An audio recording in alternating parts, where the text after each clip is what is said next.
Hello.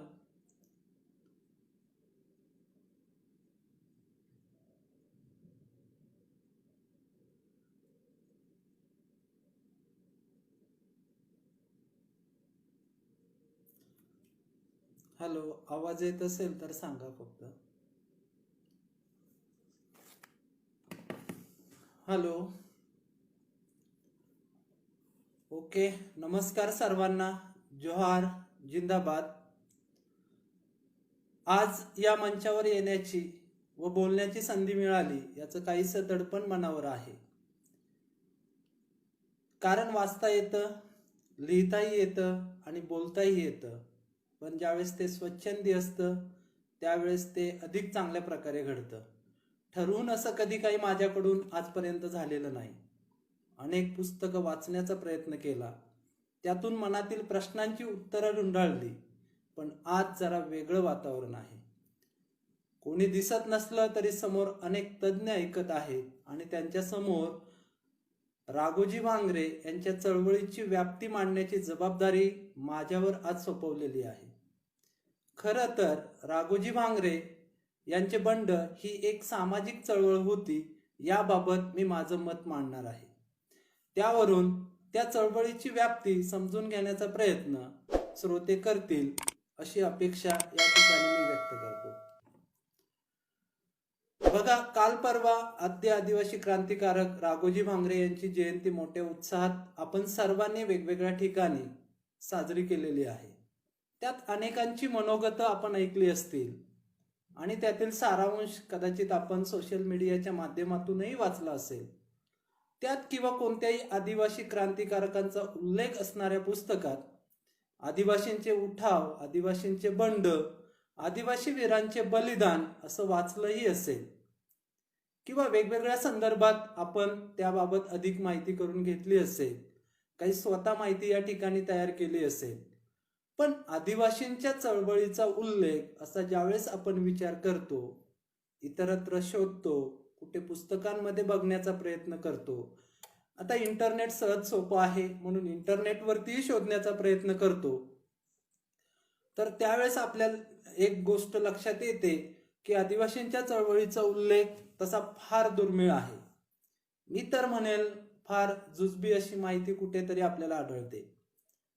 कदाचित आजकाल आपण बघत असाल की एमपीएससी मध्ये प्रश्न विचारला जातो म्हणून आदिवासी चळवळ हा घटक काही ठिकाणी अभ्यासताना आपल्याला दिसतो. परंतु त्यातील नावं जर आपण वाचली असतील तर त्यामध्ये प्रामुख्याने बाळासाहेब खेर, शामराव व गोदावरीताई परुळेकर, ठक्कर बाप्पा, ताराबाई मोडक, अनुताई वाघ इत्यादी नावं येतात.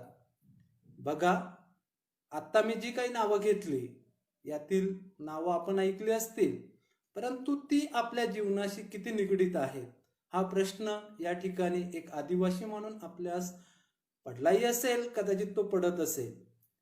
यात कुठे बिरसा मुंडा, राघोजी भांगरे, बापूराव शेडमाके, भागोजी नाईक, राणी दुर्गावती, तंट्या भिल्ल, तिलका मांझी, सिद्धू कानू, खाजा नाईक, कुंवर वसावा, गुलब्या नाईक, उमाजी नाईक, ठाणेदार दिप्त्या पाडवी, गुमानसिंग नाईक अशी नावं दिसत नाहीत.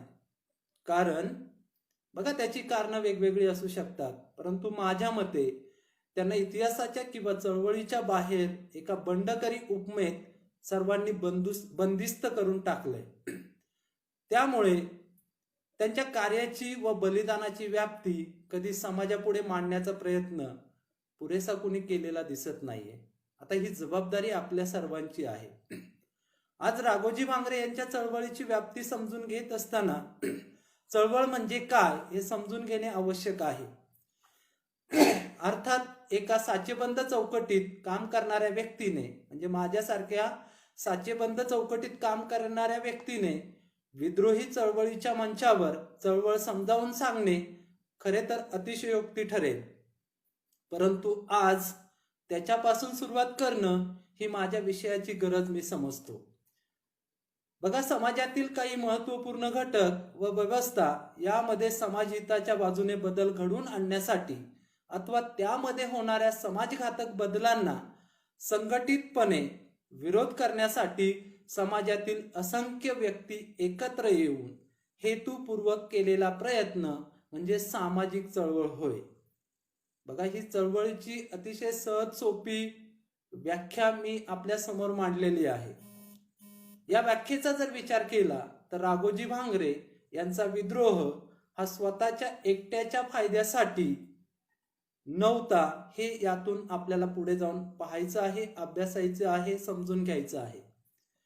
बघा, राघोजी भांगरे यांच्या सामाजिक चळवळीमध्ये वेगवेगळ्या जाती जमातीचे बांधव विशिष्ट हेतू समोर ठेवून एकत्र आले होते व इंग्रजांच्या घातक बदलांना विरोध करत होते. म्हणजे सामाजिक चळवळीच्या व्याख्येत राघोजी भांगरे यांचे बंड बसायला हवे होते, पण तसा प्रयत्न आजपर्यंत झालेला कुठे दिसत नाही. परंतु आज या पेजच्या माध्यमातून, विद्रोही चळवळीच्या माध्यमातून तो प्रयत्न भविष्यात नक्की होईल असा मला या ठिकाणी विश्वास आहे. काहींना कदाचित आज मी राघोजी भांगरे यांच्याविषयी बोलावं असं वाटत असेल. त्यांचा जन्म, शिक्षण, बंड किंवा उठाव असा ऐतिहासिक प्रवास या ठिकाणी मी मांडावा अशी अपेक्षा असेल. बघा, त्यांच्याविषयीचे अनेक संदर्भ माझ्याकडे आहेत. एक आहे तुफानी वादळ, निवृत्ती बाबा धोंगडे यांचं हे अतिशय चांगलं पुस्तक. त्यानंतर आदरणीय गोविंद गारे साहेबांचं आदिवासी वीर पुरुष, त्यांचंच सह्याद्रीतील आदिवासी महादेव कोळी, अशी अनेक पुस्तकं आता माझ्या आजूबाजूला आहेत. परंतु हे सगळं काम काल प्रवीण धांडे यांनी याच पेजच्या माध्यमातून केलेलं आहे. त्यामुळे त्याची पुनरावृत्ती करून या विषयाचं वजन किंवा त्याची व्याप्ती मला या ठिकाणी कमी करायची नाहीये. बघा, आज मी काही तुम्हाला त्यांचा इतिहास या ठिकाणी सांगणार नाहीये. आज माझ्या विचारांच्या माध्यमातून त्यांच्या सामाजिक चळवळीच्या अंगाचा या ठिकाणी आपण विचार करणार आहोत. बघा, वेगवेगळ्या पुस्तकांमधून, वेगवेगळ्या साहित्याच्या माध्यमातून सामाजिक चळवळीच्या अनेक व्याख्या आपण वाचल्या असतील, ऐकल्या असतील, समजून घेतल्या असतील. सर्व व्याख्या तर काही मी या ठिकाणी सांगणार नाहीये. त्यातील एक महत्वाची व्याख्या ती आहे पॉल विल्किन्सन यांची व्याख्या आपणासमोर मी या ठिकाणी मांडत आहे.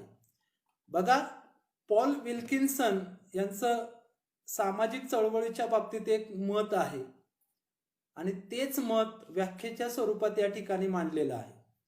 त्यांच्या मते समाजाच्या कोणत्याही थरात मोठ्या प्रमाणावर सामूहिक बदल घडविण्यासाठी साम दाम दंड आणि भेद असे कोणतेही धोरण स्वीकारण्याची तयारी ठेवून केलेले काम म्हणजे सामाजिक चळवळ होय. बघा, सामाजिक चळवळीची पॉल विल्किन्सन यांची ही व्याख्या या ठिकाणी आपल्या समोर आहे. बघा, व्याख्या काय आहे, ती पाठ होईल का नाही किंवा ती लक्षात कशी ठेवायची या बाबी गौण आहेत. त्या व्याख्येतील महत्वाचे मुद्दे या ठिकाणी पुढे जाऊन आपल्याला लक्षात घ्यायचे आहेत. जगात वेगवेगळ्या साहित्याच्या माध्यमातून समाजशास्त्राचा अभ्यास करत असताना वेगवेगळ्या प्रकारच्या व्याख्या त्या ठिकाणी आहेत. त्या सर्व व्याख्यांचा जर आपण या ठिकाणी विचार केला तर त्यात काही ठराविक मुद्दे आपल्या समोर येतात आणि त्या ठराविक मुद्द्यांचा आधार घेऊन राघोजी भांगरे यांची जी चळवळ होती ती सामाजिक कशी होती आणि त्याची व्याप्ती कुठपर्यंत होती, ती व्याप्ती माझ्या विचारांच्या माध्यमातून जे काही मला समजलंय त्या माध्यमातून या ठिकाणी आपण सर्वजण समजून घेणार आहोत. बघा, अनेक व्याख्या आहेत. त्यातील पहिला मुद्दा या ठिकाणी प्रामुख्याने समोर येतो तो म्हणजे सामाजिक चळवळीत अनेक लोक एकत्र येऊन जाणीवपूर्वक व हेतुतः सामूहिक प्रयत्नांतून सामाजिक परिवर्तनाला प्रभावित करणारी एखादी कृती करतात. बघा, मी मुद्दा परत एकदा सांगतो की सामाजिक चळवळीत अनेक लोक एकत्र येतात. फक्त एकत्र येत नाहीत तर ते जाणीवपूर्वक एकत्र येतात व हेतुतः सामूहिक प्रयत्नांतून सामाजिक परिवर्तनाला प्रभावित करणारी एखादी कृती करतात. बघा, सामाजिक परिवर्तनाला प्रभावित करणारी कृती हा शब्द या ठिकाणी खूप महत्वाचा आहे असं मला या ठिकाणी वाटतं. बघा, सामाजिक परिवर्तनाच्या प्रत्येकाच्या वेगळ्या कन्सेप्ट असतील, व्याख्या असतील, वेगळी मतं असू शकतात.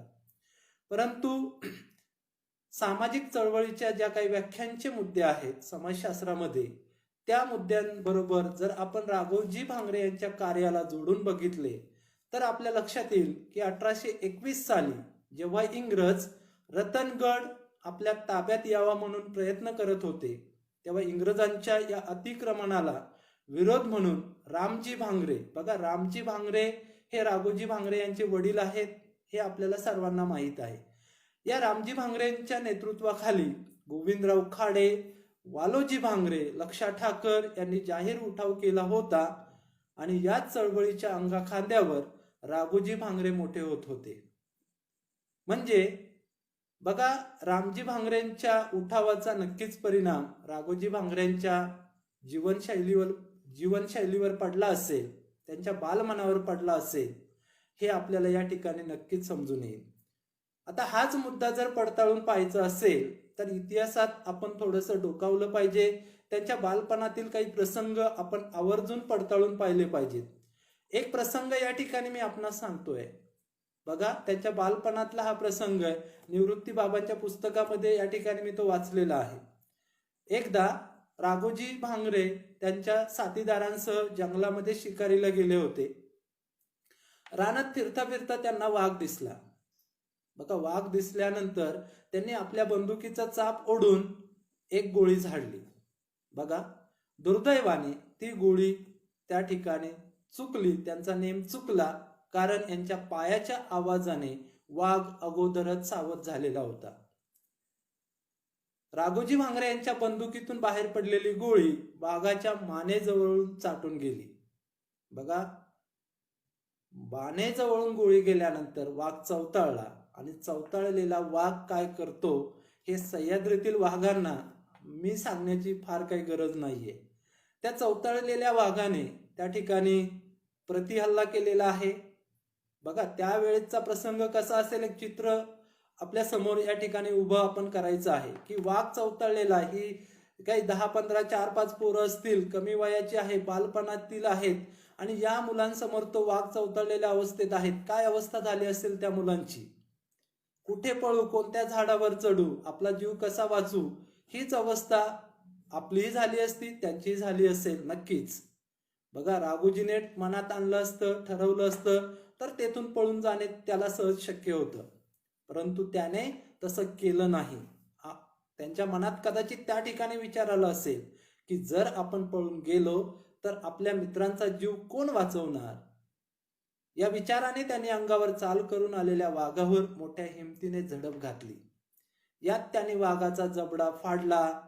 अशा वेगवेगळ्या गोष्टी या संदर्भाने आपण वाचलेल्या असतील. बघा, यातून आपल्याला सामाजिक चळवळ समजून घ्यायची आहे. कोणत्याही चळवळीची सुरुवात, जसा इथे वाघाचा प्रसंग होता आणि या वाघाच्या प्रसंगात राघोजी भांगरे यांनी आपल्या मित्रांचा जीव वाचवण्यासाठी या वाघावर हल्ला चढवला. बघा, अशा या प्रसंगातूनच कोणत्याही चळवळीची लहान मोठ्या संकटातून किंवा प्रसंगातून सुरुवात होत असते.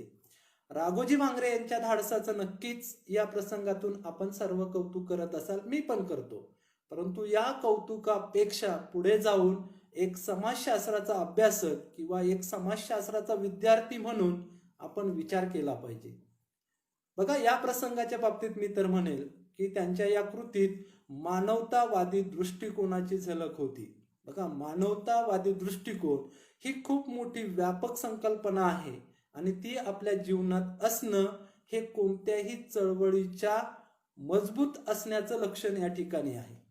हाच मानवतावाद खरं तर कोणत्याही चळवळीचा आत्मा असल्याचं वैयक्तिक मला तरी वाटतं.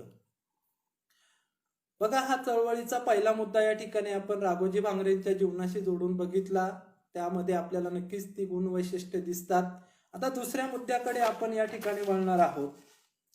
बघा, सामाजिक चळवळी जुनाट, अमानवी, रूढी परंपरा इत्यादींना विरोध करण्यासाठी तसेच कालबाह्य सामाजिक संकेत, गुलामी, पारतंत्र्य इत्यादींच्या विरोधात नव स्वातंत्र्यवादी विचारांचा प्रसार करण्यासाठी आखल्या जातात. हा दुसरा महत्वाचा मुद्दा आहे.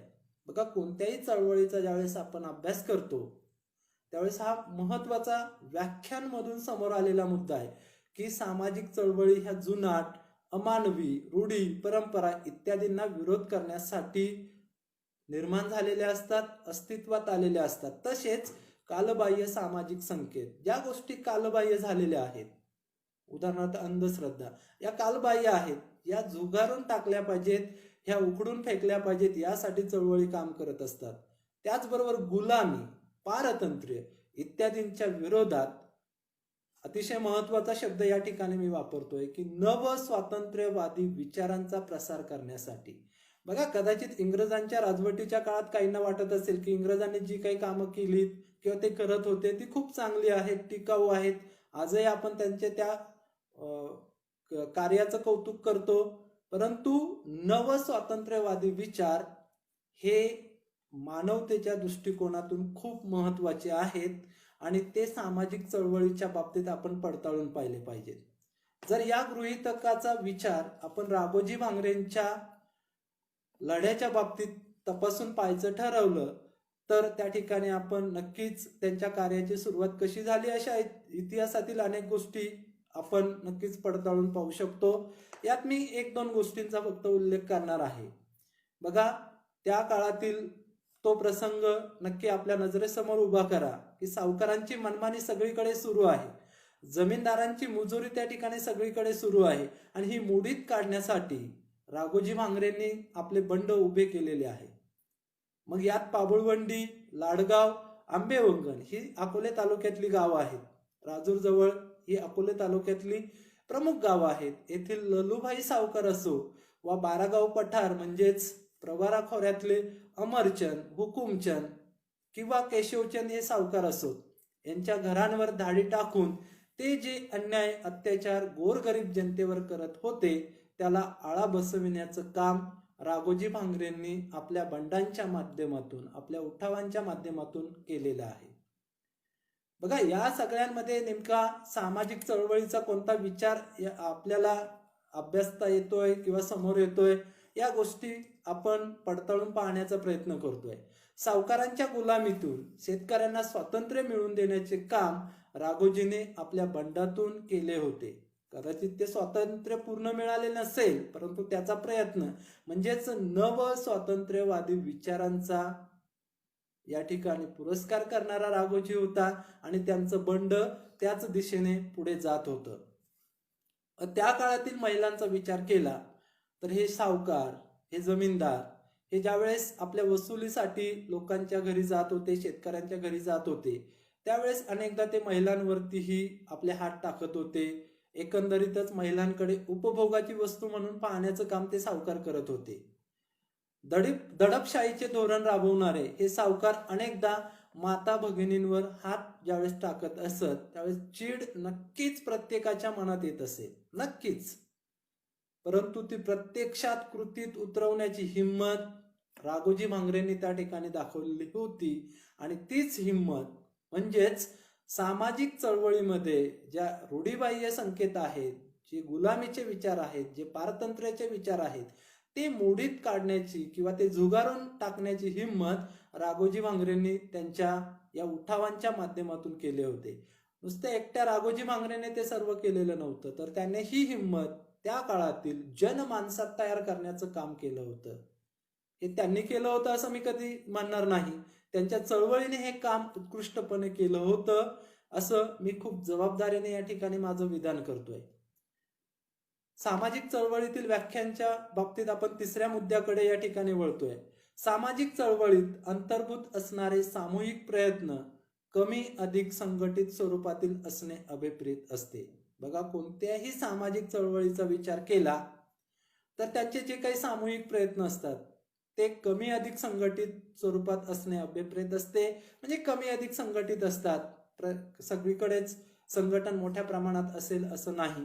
आज माहिती तंत्रज्ञानाचं युग आहे, दळणवळणाची साधनं वाढलीत, त्यामुळे कदाचित एका मेसेजवरती हजारो लोक सहजपणे एकत्र येऊ शकतात, त्या ठिकाणी आपला आवाज बुलंद करू शकतात. परंतु आपण 1821च्या संदर्भाने या ठिकाणी जर विचार केला तर बघा, संघटन करणं किती अवघड असेल त्या काळामध्ये.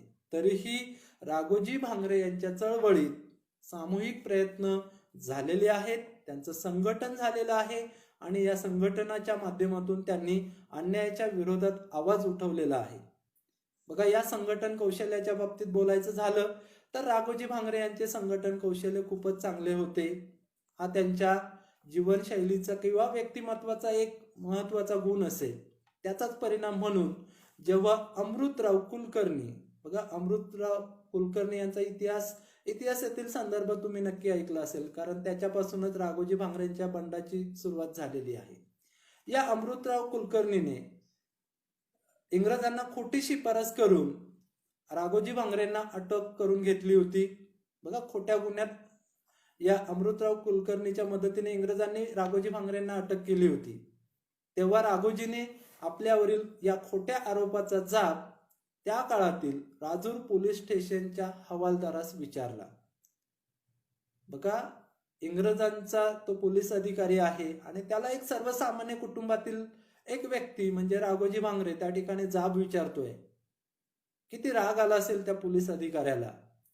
आणि त्याच रागात आणि राघोजी भांगरेंच्या वरील अन्यायामुळे त्यांच्यामध्ये जी काही प्रतिशोधाची जी काही ठिणगी पेटली असेल, या दोन्ही गोष्टींमुळे त्या ठिकाणी एक मोठी झटापट झाली. त्यात पोलीस स्टेशनमध्ये राघोजीने पोलीस अधिकाऱ्याला मारून टाकलं. बघा, आता राघोजी भांगरेने पोलीस स्टेशनमध्ये अधिकाऱ्याला मारून टाकलं, ही बाब आजच्या घडीला कोणत्याही चळवळीकडून किंवा व्यक्तीकडून करणे अपेक्षित नाही. ती अपेक्षा मी या ठिकाणी माझ्या मनोगतातून तरी व्यक्त करत नाही किंवा त्या गोष्टीचं मी समर्थनही करत नाही. परंतु ही अन्यायाविरुद्धची चीड कोणत्याही सामाजिक चळवळीमध्ये काम करणाऱ्या कार्यकर्त्यामध्ये दिसून येते, हे मात्र आपण समजून घेतले पाहिजे.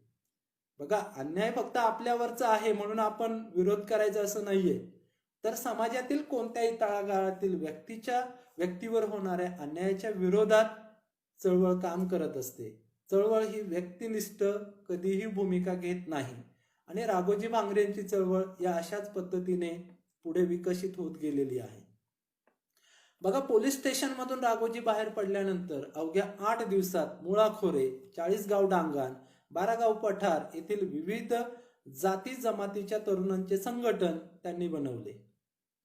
बघा, आता मुळाखोरे, 40 गाव डांगण, 12 गाव पठार या संकल्पना आपल्याला माहीत आहेत, परंतु भौगोलिक दृष्टिकोनातून त्याचा जर विस्तार आपण बघितला तर 8 दिवसात या प्रत्येक ठिकाणी पोहोचणं, तिथे पोहोचून तिथल्या व्यक्तींबरोबर, तरुणांबरोबर, वृद्ध व्यक्तींबरोबर बोलणं, संवाद साधणं आणि त्यांना आपली भूमिका पटवून देणं, खूप मोठं जबाबदारीचं काम त्यांनी फक्त 8 दिवसात, म्हणजे एखाद्या ध्येयाने पेटून उठणं काय असतं हे ते आपल्याला या ठिकाणी राघोजींच्या या कृतीतून, या ऐतिहासिक घटनेतून आपल्याला अभ्यासायला मिळतं.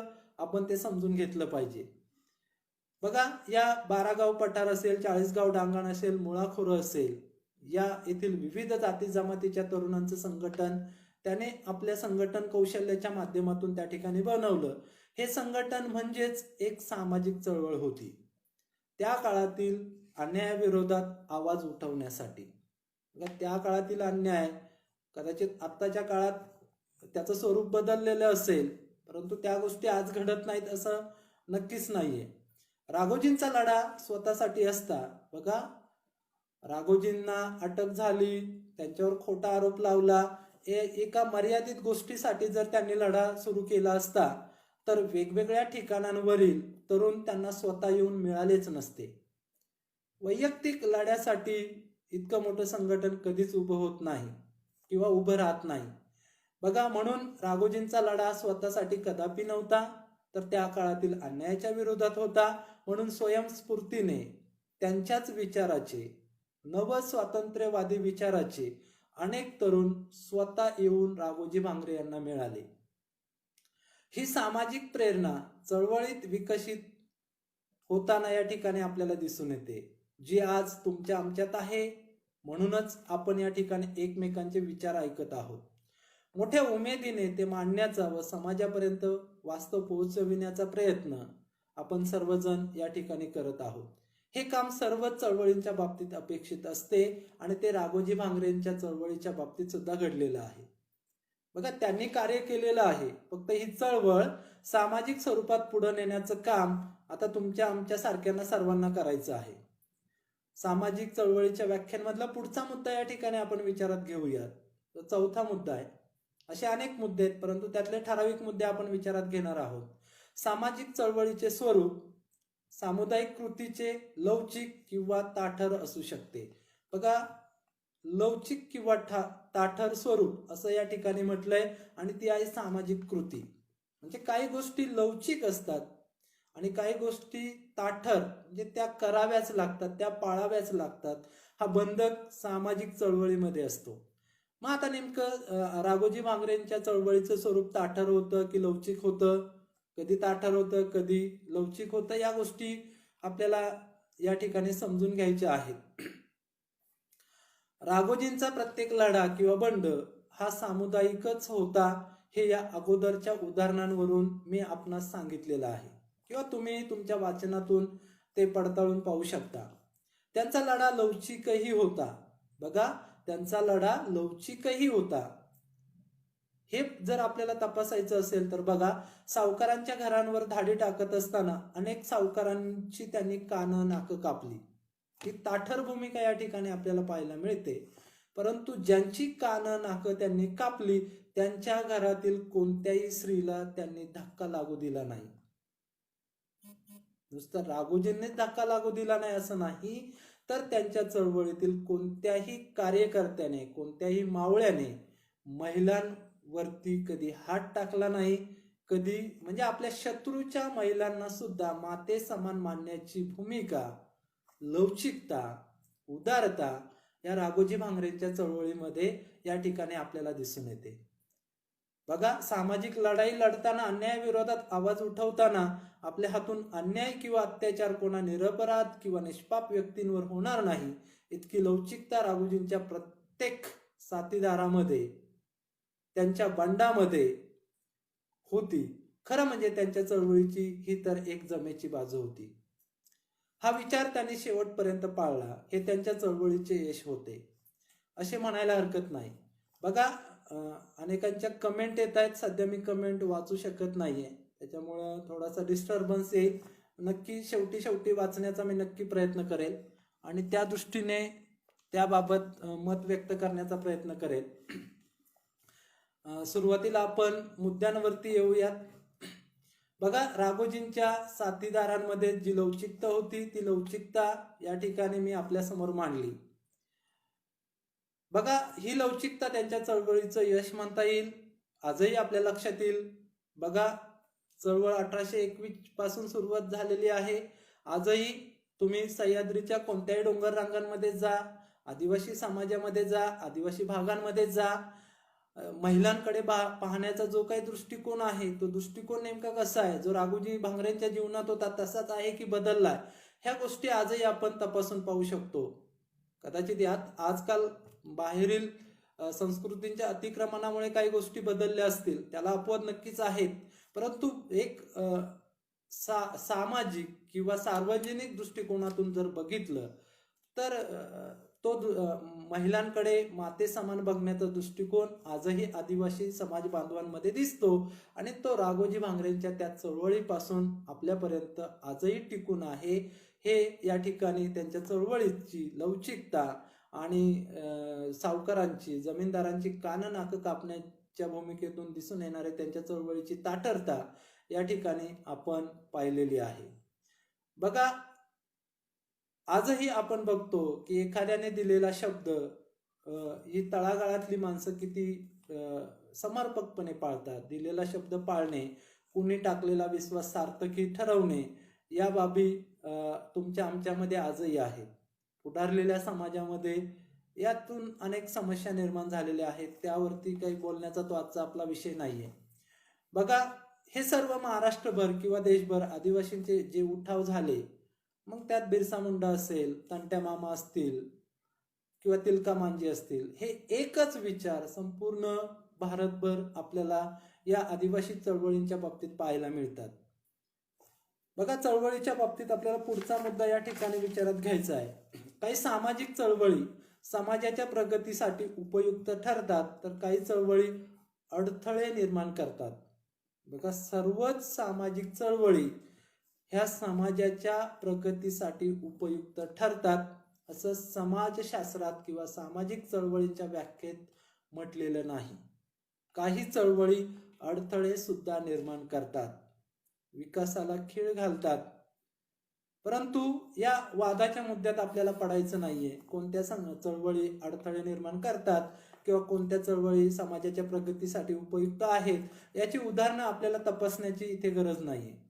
आपल्याला महत्वाचा मुद्दा आहे की राघोजी भांगरे यांची चळवळ ही समाजाच्या प्रगतीसाठी होती की समाजामध्ये अडथळे निर्माण करणारी होती, हे या ठिकाणी आपल्याला तपासून पाहिलं पाहिजे.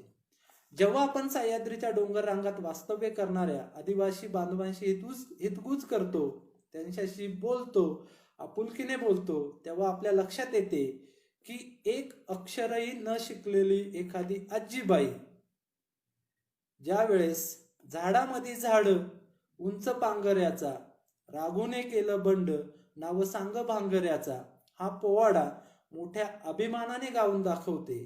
यातून या ठिकाणी आपल्याला दिसून येतं की राघोजी भांगरे यांची जी चळवळ होती ती समाजाच्या प्रगतीसाठी होती. म्हणूनच त्यांच्या कार्याचे, त्यांच्या शौर्याचे पोवाडे आजही सह्याद्रीच्या रांगांमध्ये अनेक आदिवासी बांधव मोठ्या अभिमानाने त्या ठिकाणी गातात. अलीकडे तर राघोजी भांगरेंवरती विविध गीतं वेगवेगळ्या समाज बांधवांनी बनवलेली आहेत.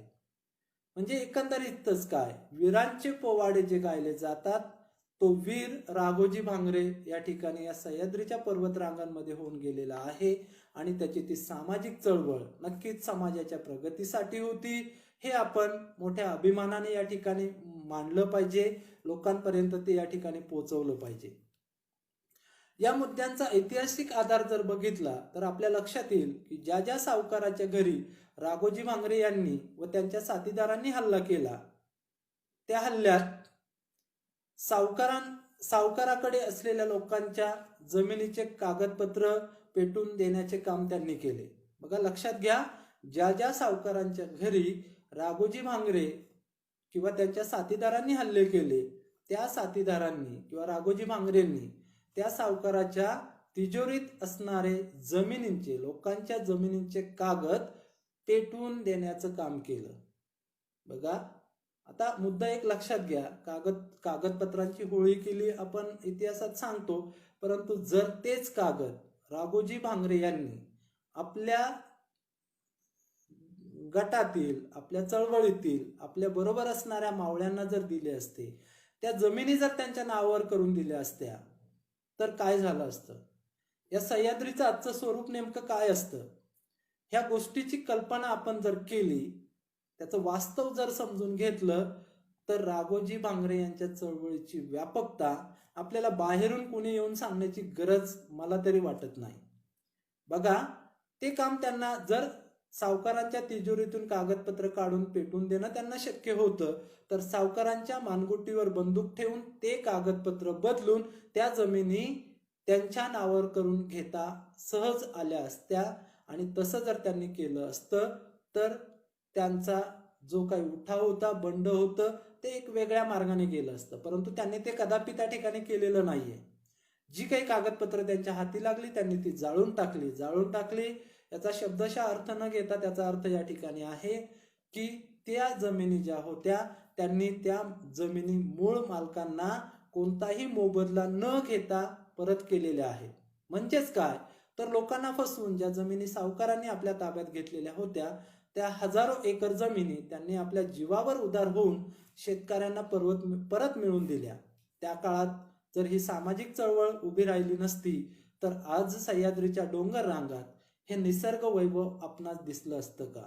बघा, खूप सोपा प्रश्न आहे, खूप सोपा, की जर राघोजी भांगरेंची चळवळ, इथे फक्त राघोजी भांगरेंची चळवळ ही एकमेव चळवळ अपेक्षित नाहीये, तर आदिवासी भागांमध्ये असणाऱ्या विविध क्रांतिकारकांच्या चळवळी जर उभ्या राहिल्या नसत्या तर आज हे मग सातपुडा असो, सह्याद्री असो, झारखंड असो, छत्तीसगड असो किंवा जे काही जंगल आज भारतामध्ये आपल्याला दिसतंय ते अस्तित्वात असतं का? आज ज्या जमिनी आपण कसत आहोत त्या कसण्याचा अधिकार आपल्याला मिळाला असता का? नक्कीच या प्रश्नांची उत्तरं नाही अशीच आहेत. माझं तरी नाही आहे, तुमचं कदाचित उत्तर वेगळं असू शकतं. म्हणून आज जर आपण या सह्याद्रीच्या डोंगर रांगात जो स्वाभिमान आपल्या जगण्यात दाखवत आहोत तो म्हणजे राघोजी भांगरे यांच्या चळवळीचा परिपाक आहे असं मला तरी वाटतं. बघा, चळवळीच्या व्याख्येतील पुढचा मुद्दा या ठिकाणी आपण विचारात घेतोय की चळवळीद्वारा मानवी संबंधांमध्ये व परस्पर विषयक दृष्टिकोनामध्ये परिवर्तन घडवून आणण्याचा प्रयत्न होतो. बघा, मुद्दा एक खूप महत्वाचा आहे की तुम्ही 4-2 लोक तुमच्या जवळपासची गोळा केली आणि त्यांच्या माध्यमातून काहीतरी एखादं काम घडून आणलं, पार पाडलं, तर ती चळवळ होईल का? तर या गोष्टी थोड्याशा व्यापक दृष्टिकोनातून समजून घेतल्या पाहिजेत. बघा, चळवळीद्वारा मानवी संबंधांमध्ये व परस्पर विषयक दृष्टिकोनामध्ये परिवर्तन घडवून आणण्याचा प्रयत्न होतो. बघा, दृष्टिकोन आणि मानवी शब्द ही या सर्व व्यापक संकल्पना आहेत. जागतिक पातळीवर घेऊन जाण्याचं काम आपल्याला या संकल्पना करतात आणि या संकल्पना आपल्याला या ठिकाणी राघोजी भांगरेंच्या चळवळीच्या बाबतीत पडताळून पाहिजे आहे. बघा, ही खूप मोठी जबाबदारी आज सह्याद्रीच्या दऱ्याखोऱ्यांमध्ये असणाऱ्या प्रत्येक कार्यकर्त्याची आहे की त्यांची जी चळवळ आहे ती जागतिक पातळीवर घेऊन जायची असेल तर त्याची व्यापकता आपण समजून घेतली पाहिजे. ती आपल्याला दुसऱ्याला समजावून सांगता आली पाहिजे. यामध्ये बघा, ऐतिहासिक काही संबंध आपण पडताळून पाहूयात. सर्वांना राघोजींच्या लढ्याचं कार्यक्षेत्र माहिती आहे. या कार्यक्षेत्रातीलच म्हणजे खिरविरे येथून जवळच असणारं बितिंगा हे गाव आहे. बघा, बितिंगा हे गाव भारताच्या स्वातंत्र्यानंतरही तालुक्याच्या किंवा तहसीलदारांच्या कुठे नोंदी नव्हतं, नकाशातच नव्हतं. या गावात बघा काय घडलंय की राघोजींचा ठाव ठिकाणा शोधण्यासाठी एक दिवस इंग्रजांनी बितनगडाच्या पायथ्याशी असणाऱ्या बितिंगा या गावातील बुधा पेडेकर यांच्या घरी धाड टाकलेली आहे. बुधा हा राघोजींचा खास मित्र असल्याची टीप कोणीतरी इंग्रजांना दिलेली होती. बघा, आमिष देऊन, काहीतरी पैसे देऊन महत्वाची माहिती काढणं, या बाबतीत इंग्रजांचं काम खूपच म्हणजे वैशिष्ट्यपूर्ण होतं. बघा, याच कामगिरीच्या जोरावर त्यांनी टीप मिळवलेली आहे, माहिती मिळवलेली आहे की बुधा पेडेकर हा राघोजींचा अतिशय जवळचा मित्र आहे आणि त्याला जर ताब्यात घेतलं तर कदाचित राघोजींच्या ठाव ठिकाण्याविषयी आपल्याला माहिती मिळेल. म्हणून इंग्रजांची एक पलटण थेट अकोले तालुक्याचं शेवटचं टोक बितिंगा या गावापर्यंत जाऊन ते सगळेजण पोहोचलेले आहेत. बघा, त्यांनी बुधा पेडेकरला ताब्यातही घेतलेला आहे. राघोजी राहत असलेली जागा दाखवावी म्हणून त्याला मोठ्या रकमेचं आमिष सुद्धा दाखवण्यात आलेलं होतं. आणि नुसतं आमिषच दाखवलेलं नाहीये, त्याने जर ती जागा दाखवली नाही तर त्याला गोळ्या घालून ठारण्याची धमकी सुद्धा देण्यात आलेली होती. बघा, 2 गोष्टी आहेत. एकतर आमिष, ती जी काही रक्कम असेल ती घ्यायची, ठिकाण दाखवायचं, नाहीतर इंग्रजांच्या गोळ्या खायच्या आणि आपला जीव संपवायचा. 2 गोष्टी होत्या. एका सर्वसामान्य शेतकरी कुटुंबातील अतिशय डोंगरदऱ्यामध्ये राहणाऱ्या व्यक्तीच्या समोर हा प्रसंग उभा राहिलाय. काय अवस्था झाली असेल याची कल्पनाही आपल्याला करवत नाही. मग यातून त्यांनी नेमकं काय केलं? बघा, राघोजी भांगरेंचा ठाव ठिकाणा शोधण्यासाठी ज्यावेळेस बुधा पेडेकर यांच्यावर जबरदस्ती करण्यात आली, आमिष दाखवण्यात आलं, अशा परिस्थितीत बुधा पेडेकर डगमगला नाही. बघा, चळवळीतला कोणताही कार्यकर्ता कोणत्याही वाईट प्रसंगात, कोणत्याही संकटात अशा प्रकारे डगमगत नाही. तो त्यातून मार्ग काढण्याचा प्रयत्न करतो आणि अनेकदा तो यशस्वी सुद्धा होतो. बघा, बुधा पेडेकरने त्या ठिकाणी काय केले? त्याने क्षणभर मनात विचार केला व जागा दाखविण्याची सहमती दर्शवली. त्या सर्व इंग्रज शिपायांना व अधिकाऱ्याला घेऊन तो गडाच्या उंच कड्यावर सुद्धा गेला. बघा, त्यांनी इंग्रजांना तिथून राघोजी या कड्याच्या एका गुहेत राहत असल्याची माहितीही दिली. इंग्रजांनी त्या गुहेपर्यंत जाण्याचा मार्ग कोणता असा प्रश्न करताच बुधा पेडेकर याने त्या कड्यावरून उडी मारली आणि आपला स्वतःचा जीव संपवला. बघा, प्रसंग वाईट आहे, दुःखाचा आहे. बुधा पेडेकर हा राघोजी भांगरे यांचा अतिशय जवळचा मित्र आहे. त्याने स्वतःचं बलिदान दिलंय. आणि कशासाठी? तर राघोजी भांगरे यांचा ठाव ठिकाणा इंग्रजांना कळू नये म्हणून. हे बलिदान आहे. इथे फक्त बुधा पेडेकर यांचा अंत नाहीये, तर हे बलिदान आहे त्यातून नवीन काहीतरी शिकण्यासाठी. आणि ते नवीन काहीतरी आपण यातून शिकलं पाहिजे. ही राघोजी भांगरे यांच्या चळवळीची एक महत्वाची बाब आहे. बघा, आपल्या प्राणाची आहुती दुसऱ्यासाठी देण्याची हिंमत चळवळीच्या परिपक्वतेतून विकसित होत असते. जी बुधा पेडेकर यांच्या माध्यमातून आपल्याला दिसती ती चळवळीची परिपक्वता आहे. आणि ती चळवळीची परिपक्वता प्रत्येक कार्यकर्त्यामधून चळवळीच्या माध्यमातून विकसित होत असते. ती परिपक्वता आपणास बुधा पेडेकर यांच्या बलिदानातून या ठिकाणी दिसून येते. बुधा पेडेकर यांच्या बलिदानातून राघोजी भांगरे यांनी केलेल्या मानवी मूल्यांच्या पायाभरणीची जाणीव या ऐतिहासिक प्रसंगातून आल्याशिवाय राहत नाही. बघा, मानवी मूल्यांच्या पायाभरणीचं काम राघोजी भांगरे यांनी केलं, म्हणूनच ती एक सामाजिक चळवळ होती. कारण मानवी मूल्य पेरणं, ती जपणं, ती समाजापर्यंत पोहोचवणं हे काही कोणा एका व्यक्तीचं काम नाहीये, ते चळवळीचं काम आहे. आणि ते काम राघोजी भांगरे आणि त्यांच्या साथीदारांनी नेटाने केलेलं आहे. चळवळीद्वारे मानवी संबंधांमध्ये परिवर्तन होते हे यातून दिसून येते. बघा, आपला महत्वाचा मुद्दा होता की मानवी संबंधांमध्ये परिवर्तन होते. आज इथे एक भाऊ दुसऱ्या भावाचा जीव घ्यायला लागलाय जमिनीच्या एका आऱ्यावरून. या ठिकाणी आपण बघतो की कोर्टात अनेक खटले चालू आहेत. असं असताना राघोजी भांगरेंसाठी एखादा त्यांचा मित्र जीव देतोय, बलिदान देतोय, हे मानवी संबंधांमधलं परिवर्तन नव्हे तर मग दुसरं काय आहे? ही बाब आपण सर्वांनी समजून घेतली पाहिजे.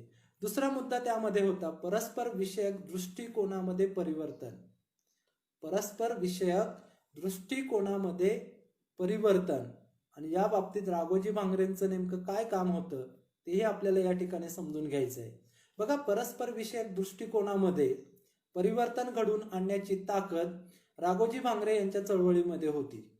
राघोजी भांगरे यांच्या उठावाची महती संपूर्ण राज्यात विविध माध्यमातून पोहोचलेली होती. सातारचे राजे प्रतापसिंह भोसले यांच्या कानावरही राघोजी भांगरे यांच्या इंग्रज विरोधी स्वातंत्र्य लढ्याची माहिती पोहोचलेली होती. याचे संदर्भ काल प्रवीणने या ठिकाणी दिलेले आहेत. विविध पुस्तकांचे संदर्भ देऊन त्याने ते पटवूनही दिलेलं आहे. बघा, इंग्रज सरकारने कपट कारस्थाने करून भारतातील अनेक संस्थानं त्या काळात खालसा केलेली होती. साताराचे संस्थान देखील असेच खालसा केल्याने राजे प्रतापसिंह दुखावले गेले होते. त्यांनी आपल्या खासगी गुप्तहेरामार्फत राघोजी भांगरे यांना खलिता पाठवून साताऱ्याला भेटीला येण्याचे आमंत्रण दिले होते. निरोप मिळताच बघा, साताऱ्यावरून आमंत्रण आल्यानंतर राघोजीने या ठिकाणी लगेच साताऱ्याला जाऊन राजे प्रतापसिंह यांची भेट घेतली. मध्ये कालावधी गेला असेल, त्याची तयारी असेल, कारण सह्याद्रीतून साताऱ्याला जाणं, मध्ये पुणे सारखं शहर त्या ठिकाणी होतं जिथे इंग्रजांचा त्या ठिकाणी बऱ्यापैकी वावर होता. आणि अशा ठिकाणाला बगल देऊन पुढे जायचंय, खूप जबाबदारीचं काम होतं. तरी सुद्धा त्याने साताऱ्याला जाऊन राजे प्रतापसिंह यांची भेट त्या काळामध्ये घेतलेली होती. या भेटी दरम्यान बघा काय बोलणं झालं असेल त्यांना माहितीये, परंतु त्या भेटीतला एक महत्वाचा मुद्दा पुढे येतोय. या भेटी दरम्यान किंवा भेटीनंतर राजे प्रतापसिंह भोसले यांनी त्या ठिकाणी राघोजी भांगरेंना 250 घोडे, बघा 250 घोडे, हत्यार, बंदुका, तलवारी, भाले आदींची भेट देऊन मोठ्या सन्मानाने राघोजी भांगरेंची बोलवण त्यांनी त्या ठिकाणी केलेली होती. बघा, आता लक्षात घ्या, मुद्दा नुसता 250 घोडे देण्याचा नाही किंवा बंदुका देण्याचा नाहीये. यातून समाजशास्त्रीय दृष्टिकोनातून काही गोष्टी आपल्याला समजून घ्यायच्या आहेत. बघा, सातारा येथे जाताना राघोजी एकटे गेले असतील का? बरं, तर नक्कीच यातून एक गोष्ट समजून घ्यायची, जर एकटे गेले असते तर 250 घोडे ते घेऊन येऊ शकले असते का? तर नक्कीच या ठिकाणी आपल्याला वेगळं उत्तर या ठिकाणी मिळेल. ते आपण समजून घेण्याचा प्रयत्न केला पाहिजे. इतिहासाच्या पानांमध्ये सगळीच उत्तरं मिळतात असं नाही. काही गोष्टी तार्किक दृष्टिकोनातून आपण समजून घेतल्या पाहिजे.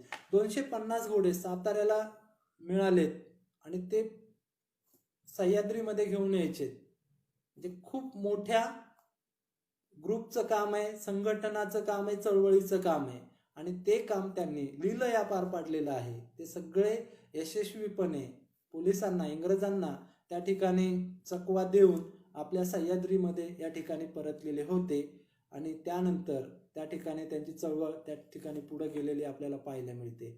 सांगायचं तात्पर्य या प्रसंगातून एकच आहे की परस्पर विषयक दृष्टिकोनामध्ये परिवर्तन घडून आणण्यात राघोजींची चळवळ यशस्वी झाल्याचं आपल्याला दिसून येतंय. बघा, कुठं साताऱ्याचे राजे प्रताप सिंह आणि कुठे सह्याद्रीतला देवगाव सारख्या एका खेड्यामध्ये जन्माला आलेला राघोजी भांगरे, कुठं त्याची या डोंगरदऱ्यांमध्ये चाललेली चळवळ, एका राजघराण्यातील व्यक्तीकडून या क्रांतिकारी कार्यासाठी खूप मोठी मोलाची मदत त्या काळात मिळते. हे परिवर्तन आहे आणि हे परिवर्तन घडवून आणण्याची जबाबदारी प्रत्येक चळवळीची असते आणि ती चळवळ ते करत असते. राघोजी भांगरेंच्या चळवळीने सुद्धा हे परिवर्तन घडवून आणण्याचं काम अतिशय यशस्वीपणे पार पाडलेलं होतं. बघा, आतापर्यंत आपण जवळजवळ पाऊण तास झालाय फक्त समाजशास्त्रातील सामाजिक चळवळींमधल्या व्याख्यांमधील मुद्द्यांचा विचार केलेला आहे. बघा, अजून तर आपल्याला पुढे जाऊन वेगवेगळ्या गोष्टी पडताळून पाहायच्या आहेत. समाजात वेगवेगळ्या गोष्टी घडत असतात, वेगवेगळे प्रसंग प्रत्येकाच्या जीवनात घडत असतात.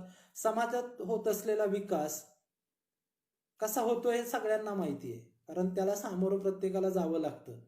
त्याला चुकून आपण कधीच सामाजिक जीवन जगू शकत नाही. याच समाजात होत असलेला विकास जर स्वातंत्र्य, समता आणि बंधुता या आधुनिक मूल्यांना धरून होत नसेल तर या मूल्यांपासून वंचित असलेला समूह, बघा, या मूल्यांपासून वंचित असलेला समूह काय करेल, आम्ही काय कराल, नक्कीच या गोष्टी आपण आपल्या मनाला विचारल्या पाहिजेत की स्वातंत्र्य, समता, बंधुता या आपल्या अधिकारांवरच गाता येते, तर आपण काय करू. नक्कीच आपण जे करू तेच राघोजी भांगरे यांनी केलं, त्यांच्या चळवळीने केलं. बघा, ज्यावेळेस समाजामध्ये अशा गोष्टी घडतात त्यावेळेस वेगवेगळ्या पातळीवरील नेतृत्व, विचार प्रणाली, कार्यकर्ते इत्यादींचे नियोजन करून ठराविक असा गट एकत्र येतो व आंदोलन, चळवळ, मोर्चे, घेराव अथवा उपोषण इत्यादी मार्गांद्वारे ते मिळविण्याचा प्रयत्न करतो. बघा, जे मिळत नाही ते मिळवण्याचा प्रयत्न आज समाजात प्रत्येक जण करतोय. तेच प्रत्येक सामाजिक चळवळीच्या बाबतीत घडतं. थोडक्यात, सामाजिक चळवळी व आंदोलने या समाजातील अस्तित्वात असलेल्या व्यवस्थेच्या असमाधानकारक कार्याचा परिणाम आहे. चळवळी उगाच जन्माला येत नाहीत. अनेकांना वाटतं यांना काही कामं नाही म्हणून चळवळी जाऊन काम करतात, परंतु तसं मुळातच नाहीये. ज्यावेळेस समाज व्यवस्थेमध्ये असमाधानकारक असं काही घडतं आणि त्याची जाणीव एखाद्या व्यक्तीला होते त्यावेळेस त्यातून चळवळीची निर्मिती होते. तेच राघोजी भांगरे यांच्या बाबतीतही घडले आहे. हे आपणास ऐतिहासिक संदर्भावरून सहज समजून येते. वडिलांना झालेल्या काळ्या पाण्याच्या शिक्षेची सल मनात असताना दुसरीकडे इंग्रज इथल्या आदिवासींच्या स्वातंत्र्य, समता आणि बंधुता या जीवनविषयक मूल्यांना पायदळी तुडवीत असल्याने राघोजींनी बंडाचे हत्यार उपसलेले होते. बघा, जंगल आमचं आहे हे आजही आपण म्हणतोय, त्यावेळेसही आदिवासी जंगलावर राहत होते आणि त्या जंगलाचं रूपांतर इंग्रजांनी फॉरेस्टमध्ये केलं. त्यासाठी काही कायदे केले, जंगलावर असणारे आदिवासींचे अधिकार कमी कमी करत काही बंधनं लादली. हा असंतोष त्या समाज व्यवस्थेमध्ये त्यावेळेस होता आणि त्याला कृतीत उतरवण्याचं काम राघोजी भांगरेंच्या बंडाच्या माध्यमातून झालं आणि त्यामुळे ती एक सामाजिक चळवळ होती असं या ठिकाणी आपण म्हटलं पाहिजे, असं मला तरी वाटतं. बघा, मुळात कोणतीही सामाजिक चळवळ असो, ही संकल्पना विकास या संकल्पनेप्रमाणे सापेक्ष असते. बघा, जसा विकास सापेक्ष असतो तशी सामाजिक चळवळ ही संकल्पना सुद्धा सापेक्ष आहे. म्हणजेच काय, सापेक्ष म्हणजेच काय, तर त्याची विशिष्ट अशी एक व्याख्या आपल्याला कधीच करता येत नाही. म्हणजे हे झालं म्हणजे विकास होईल, हे झालं म्हणजे ही सामाजिक चळवळ असेल, असं कधीच होत नाही. ती सापेक्ष आहे.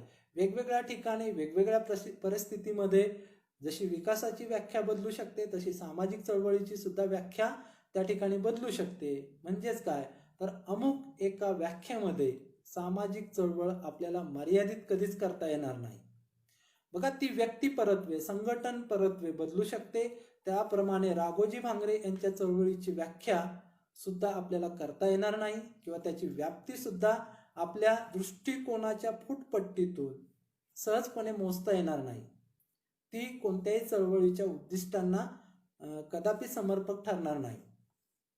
बघा, राघोजी भांगरे यांची सामाजिक चळवळ समजून घेण्यासाठी सामाजिक चळवळीच्या विकासाचे टप्पे सुद्धा आपण समजून घेतले पाहिजे. नेमकी कोणतीही सामाजिक चळवळ नेमकी कोणत्या पद्धतीने विकसित होत असते, याच्या अवस्था कोणकोणत्या आहेत, या अवस्था किंवा टप्पे आपणास माहीत असणं आवश्यक आहे.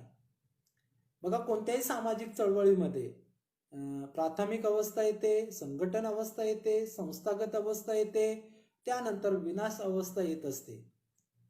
अशा 4 ज्या काही प्रमुख अवस्था आहेत, या अवस्थांच्या माध्यमातून आपल्याला राघोजी भांगरे यांची चळवळ सुद्धा नेमकी कोणकोणत्या टप्प्यांतून कशी मार्गक्रमण करत पुढे जात होती, हे सुद्धा या ठिकाणी आपल्याला समजून घ्यायचं आहे.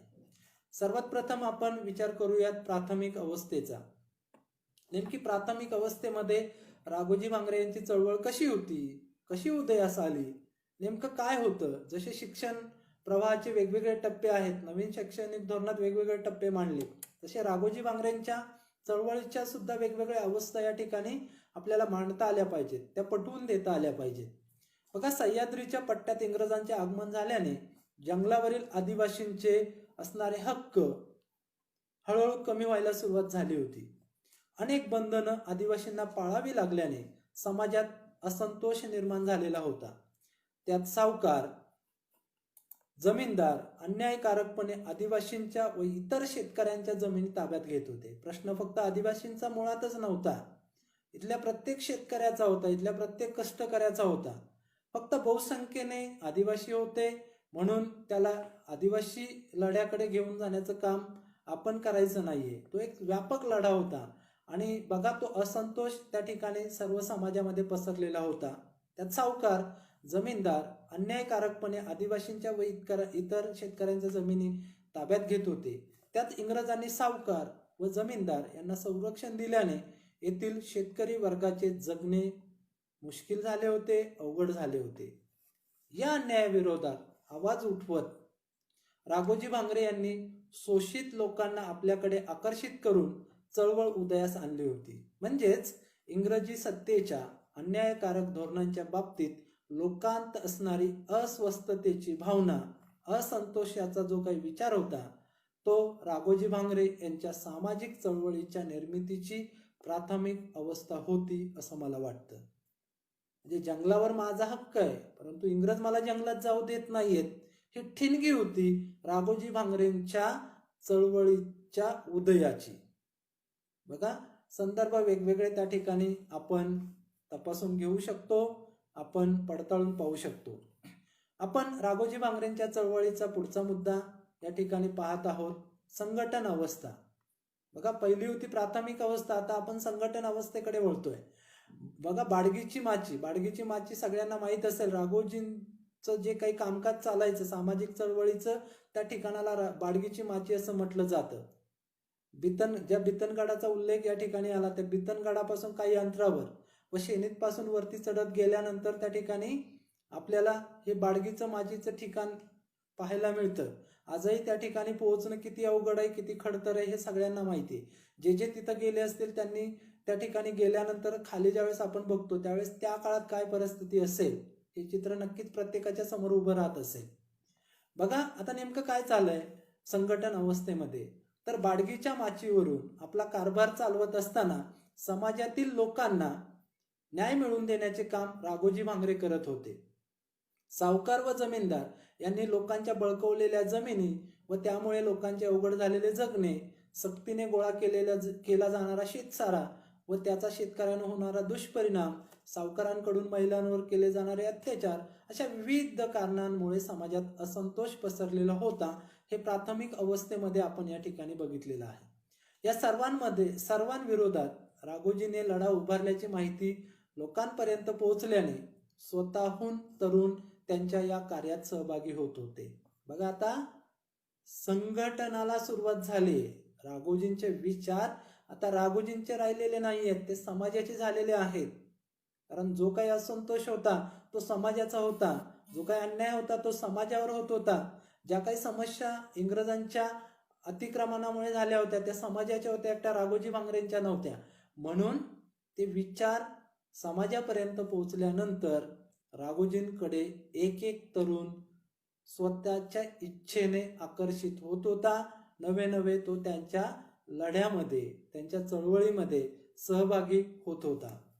बघा, राघोजी भांगरे यांचा लढा हा लोककल्याणासाठी आहे, ही भावना जनमानसात पोहोचल्याने अधिकाधिक लोकांचा पाठिंबा त्यांना भेटत गेला.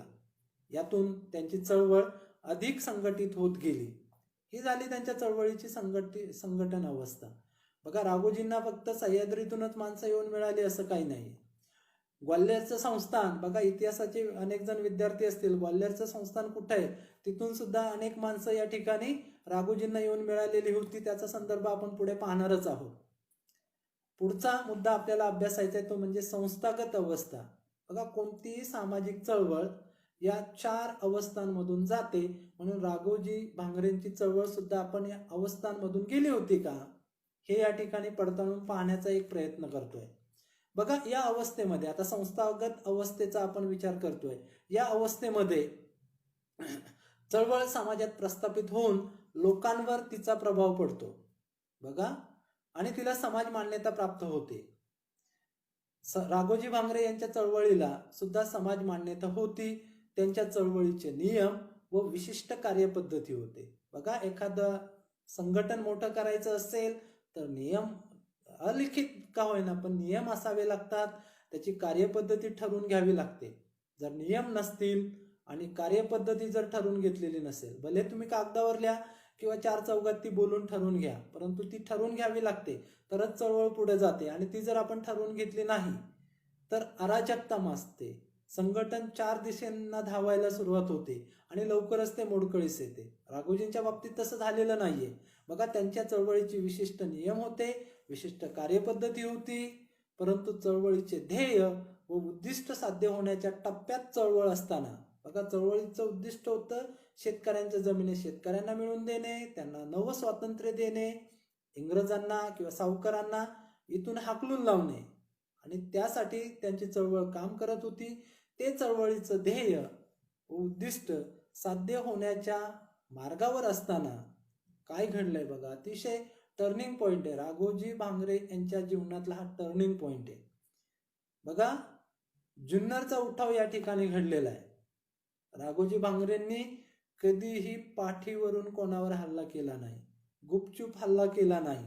अतिशय उदारपणे जिथे जिथे हल्ला करायचा आहे ना, जिथे जिथे बंड करायचंय, अगोदर लेखी पत्र देण्याचं काम त्याने केलेलं आहे. बघा, आणि असंच जुन्नरच्या उठावाच्या बाबतीत घडलंय. परंतु त्यावेळेस तिथे जो पोलीस अधिकारी तैनात होता तो होता कॅप्टन मॅकिंटोश. त्याच्या कार्याविषयी सगळ्यांना माहिती आहे. स्वातंत्र्यापूर्वीच्या इतिहासामध्ये कॅप्टन मॅकिंटोश यांचं नाव खूप मोठ्या प्रमाणात घेतलं जातं, कारण त्याची लढण्याची एक विशिष्ट अशी शैली होती. हा कॅप्टन मॅकिंटोश त्याच्या 10,000 फौजेबरोबर या जुन्नरच्या उठावाच्या वेळेस जुन्नरमध्ये दाखल झालेला होता. त्याने जुन्नरच्या सर्व गल्ली बोळांचा त्या ठिकाणी अभ्यास केलेला होता. राघोजी भांगरे कुठून येऊ शकतो आणि कुठून निसटून जाऊ शकतो या बारीक बारीक गोष्टींचा अभ्यास करून प्रत्येक ठिकाणी त्याने त्याचं सैन्य उभं केलेलं होतं. एक फिल्डिंग, आजच्या भाषेत जर बोलायचं झालं तर त्याने फिल्डिंग लावण्याचं काम केलेलं होतं. परंतु राघोजी भांगरे सुद्धा कच्च्या गुरूचं काही चेला नव्हता. त्याचं सुद्धा नियोजन होतं. त्याचे सगळे मावळे सच्चे मावळे होते, लढणारे मावळे होते. नेमकं काय घडलंय, 10,000 फौजेबरोबर लढताना राघोजी भांगरेंचे अतिशय विश्वासू असे अनेक मावळे त्या ठिकाणी धारातीर्थी पडलेले आहेत. बघा, 10,000च्या फौज पाटीला तोंड देणं म्हणजे सोपी गोष्ट नव्हती. तरी सुद्धा या कमी संख्येच्या मावळ्यांनी कॅप्टन मॅकिंटोशच्या 10,000च्या फौजेतील 80% सैन्य त्या ठिकाणी कामी आलेलं होतं. हे राघोजी भांगरेंच्या या उठावातील एक महत्वाची बाजू आहे की यश मिळालं नाही, परंतु इंग्रजांचं 80% सैन्य त्या ठिकाणी मारण्याचं काम यांनी केलं. बघा, आता पराभव समोर दिसू लागलाय. राघोजींना त्या ठिकाणी लक्षात आलंय, राघोजींचा जो काही देवजी आव्हाड जो काही साथीदार होता त्याच्याही लक्षात आलंय. त्यांनी मोठ्या शिताफीने राघोजी भांगरेंना समजावलं की आता चला, आता इथून आपण निघून गेलं पाहिजे, आता माघार घेतली पाहिजे, आपल्याला इथून बाहेर पडलं पाहिजे. आणि तेथून ते सही सलामत बाहेर पडण्यात यशस्वी झालेले होते. बघा, जीवाला जीव देणारे असंख्य साथीदार जुन्नरच्या उठावात कामी आल्याने राघोजी भांगरे काहीसे खचले होते. यामुळे चळवळीपुढे विशेष कार्यक्रम देण्यात ते कमी पडू लागले होते. बघा, परिणामी चळवळीच्या कार्यक्रमांची अंमलबजावणी करण्याची इच्छाशक्ती एकूणच शिल्लक राहिलेल्या मावळ्यांमध्ये असतानाही राघोजी काहीसा मागे सरकत होता. त्याची कारणंही तशीच होती. इंग्रजांनी राघोजीचा बंदोबस्त करण्यासाठी सह्याद्रीतील सर्वच घाटवाटांवर चोख बंदोबस्त ठेवलेला होता. त्याची माहिती कालच्या अभ्यासात आपण बघितली की राज्याच्या कानाकोपऱ्यातून आदिवासी पलटणी राघोजीच्या बंदोबस्तासाठी त्या ठिकाणी त्यांनी मागवलेल्या होत्या. अनेक घाटवाटा त्या ठिकाणी सुरुंग लावून त्यांनी उद्ध्वस्त केलेल्या होत्या.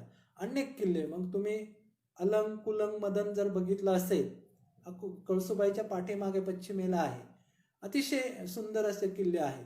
त्या किल्ल्यांच्या जर वाटा आपण बघितल्या तर इंग्रजांनी उद्ध्वस्त केलेल्या आहेत.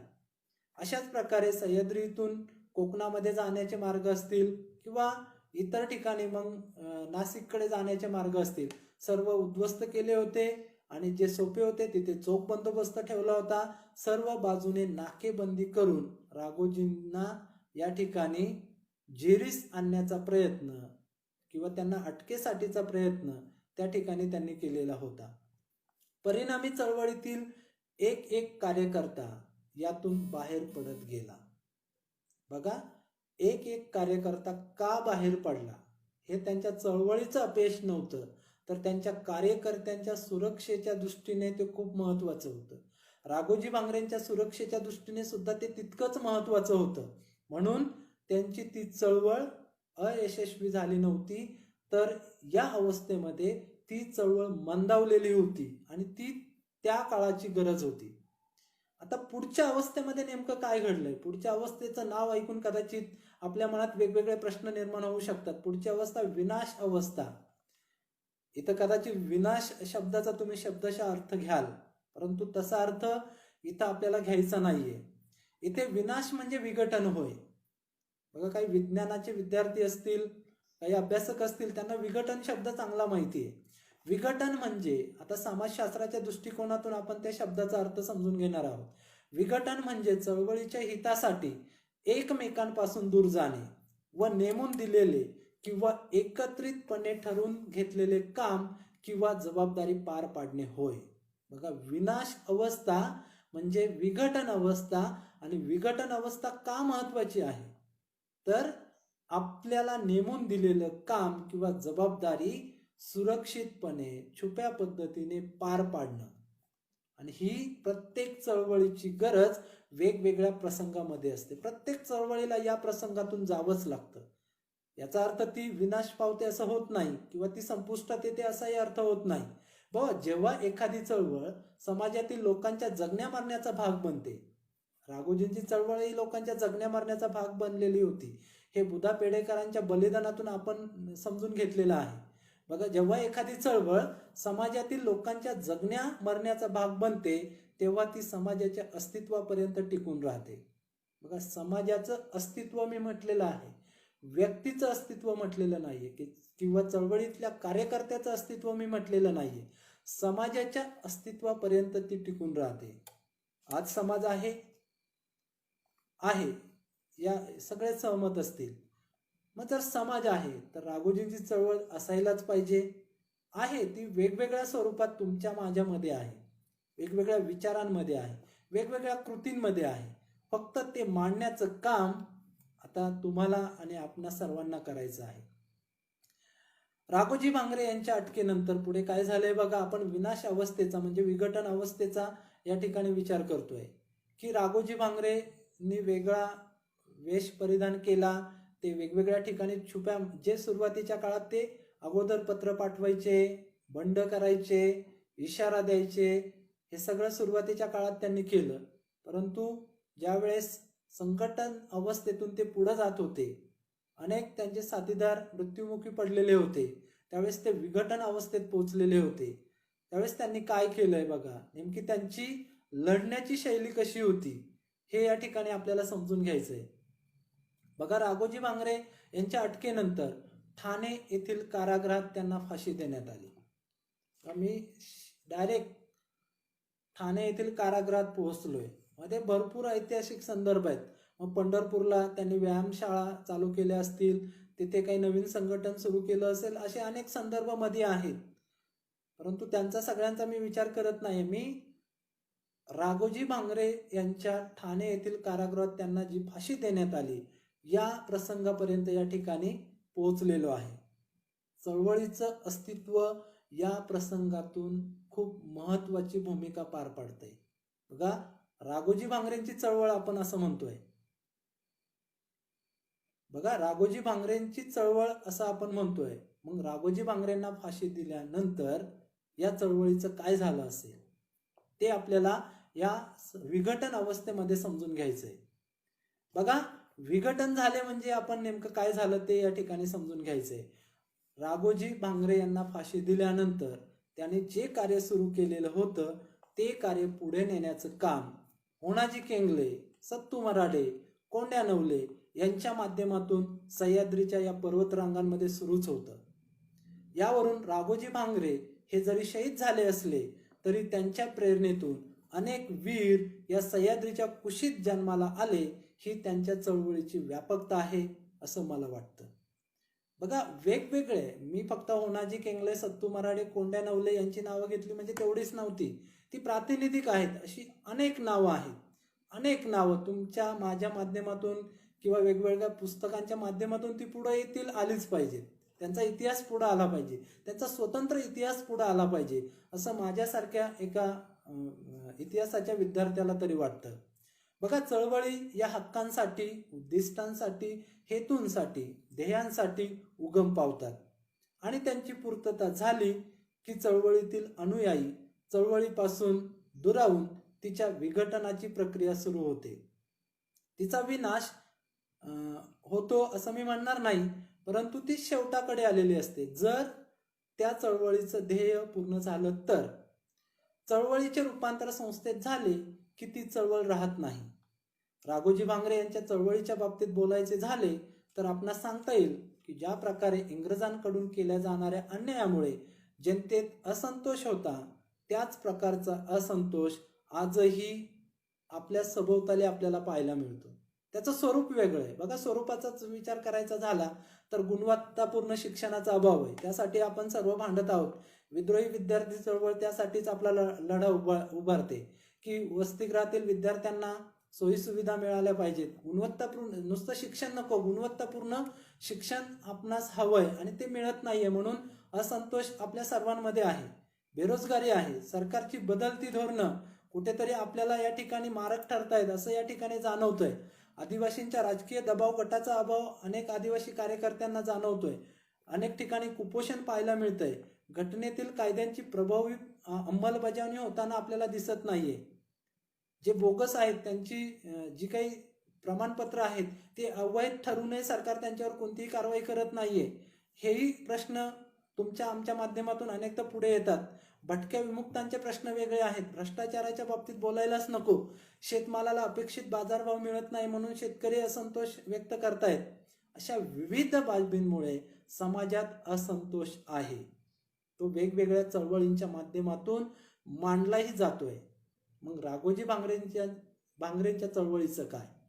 बघा, राघोजी भांगरे यांच्या चळवळीचं उद्दिष्ट खरं पाहिलं तर आजही पूर्ण झालेलं नाहीये. जे स्वातंत्र्य शेतकऱ्याला मिळायला पाहिजे होतं, जी समता, आपल्याला अपेक्षित होती ती आजही या ठिकाणी स्थापन झालेली पाहायला मिळत नाहीये. म्हणून राघोजी भांगरेंची चळवळ जरी विनाश अवस्थेत किंवा विघटन अवस्थेत गेल्याचं आपण पाहिलं असलं तरी ती रोखली पाहिजे, ती पुन्हा संघटन अवस्थेकडे आली पाहिजे, तिला आणलं पाहिजे, तिला हेतू दिला पाहिजे, आता नवीन हेतू दिले पाहिजे, उद्दिष्ट दिली पाहिजेत, कार्यप्रणाली दिली पाहिजे, विचारधारा त्या ठिकाणी दिली पाहिजे. ह्या सगळ्या गोष्टी आता आपल्या सर्वांना अभ्यासूपणे या ठिकाणी करायच्या आहेत. तरच राघोजी भांगरेंच्या चळवळीचं या ठिकाणी हित आपण जोपासत आहोत असं मला म्हणावंसं वाटेल. बघा, सामाजिक चळवळीच्या अवस्था आपण बघितल्या. आता आपण चळवळींचे काही प्रकार बघणार आहोत.